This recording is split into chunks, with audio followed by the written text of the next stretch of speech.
কেডা না কইছে যে হাসনাত আব্দুল্লাহ 10 কোটি টাকা মাইরা খাইয়া লাইছে, 10 কোটি টাকার হিসাব হিসাব লাগবো তোর নে, তোরা 10 কোটি টাকার হিসাব লাগবো, তোরা 10 কোটি টাকার হিসাব বুঝ জানে। বলা হয়েছে আমি 10 কোটি টাকা নিছি। ওকে, একটু একটু নিচে আসো তো, একটু নিচে আসো।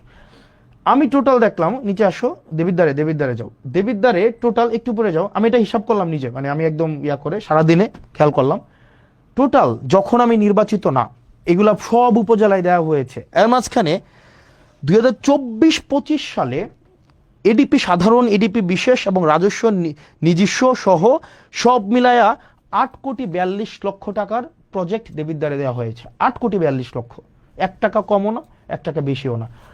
প্রজেক্ট দেওয়া হয়েছে কয়টা খাতে? 148টা খাতে।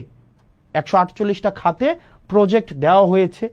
এর মাঝখানে কোনো প্রজেক্ট ইটান্ডারে আছে, কোনো প্রজেক্ট হচ্ছে এর মাঝখানে আপনার হচ্ছে ফার্স্ট বিল নেওয়া হয়েছে, কোনো প্রজেক্টের ওয়ার্ক অর্ডার দেওয়া হয়েছে, কোনো প্রজেক্ট কমপ্লিট, একটা প্রজেক্ট তো পূর্ণাঙ্গ কমপ্লিট হয় নাই। আমি খোঁজ নিয়ে দেখলাম আপনার হচ্ছে কোন প্রজেক্ট কি অবস্থায় আছে, এটা কিন্তু আপনার অনলাইনে গেলে আপনারা দেখবেন, মানে অনলাইনে সার্চ করলে এটা পাওয়া যায়। অথচ গত 2টা দিন মিডিয়া ট্রায়াল চালানো হলো, আমরা টাকা নিয়ে গিয়েছি। এবার আসেন কোন প্রজেক্ট। 148টা প্রজেক্ট আমি আলাদা করছি। একদম নিচে চলে যান, একদম নিচে চলে যান। আমি 10 কোটি টাকা নিয়ে গিয়েছি, 10 কোটি টাকা নিয়ে গিয়েছি। টোটাল হচ্ছে 3-4টা ভাবে অন্যান্য উপজেলার মতো করে দেবিদ্বারেও বরাদ্দ দেওয়া হয়েছে 148টা খাতে, বিভিন্ন 6টা ভাগে, 6 ভাগে সব উপজেলার সাথে বরাদ্দ দেওয়া হয়েছে। এবার দেখেন প্রত্যেকটাই টেন্ডার প্রক্রিয়ার মধ্য দিয়ে হয়েছে।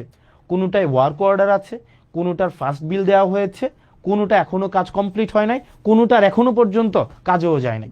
এবার আসেন, এই যে গত 2 দিন ধরে এক ধরনের মিডিয়া ট্রায়াল চালানো হইলো যে এই টাকাটা আমি মানুষের কাছে লুকাইছি, এই টাকা, আরে ভাই এটা লুকানোর কি আছে? এটা তো সবকিছু ওয়েবসাইটে, it's very open, broad daylight open.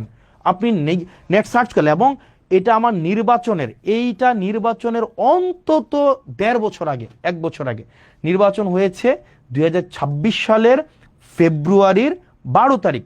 আর এই যে এটা হচ্ছে 2025 সালের ফেব্রুয়ারির 10 তারিখ বা 9 তারিখ, আর কোনোটা হচ্ছে 2024 সালের নভেম্বরের 10 তারিখ। তাইলে 1 বছর আগের, যখন আমি এই কাজের রেসপন্সিবলও না, অন্যান্য উপজেলার মতো করে আমার দেবিদ্বারও হচ্ছে বরাদ্দ দেওয়া হয়েছে, অন্যান্য সব উপজেলায় দেওয়া হয়েছে। ব্যাপারটা এমনভাবে ফ্রেমিং করা হইলো যে এটা শুধুমাত্র মুরাদনগর এবং শুধুমাত্র দেবিদ্বারে দেওয়া হয়েছে। আপনাদের যদি চর্মচক্ষু থাকে এবং একটু জ্ঞান বুদ্ধি থাকে, যারা প্রোপাগান্ডা করেছেন, আপনারা শুধুমাত্র নেটে সার্চ করলেই আপনার এই জিনিসটা স্পষ্ট চলে আসে।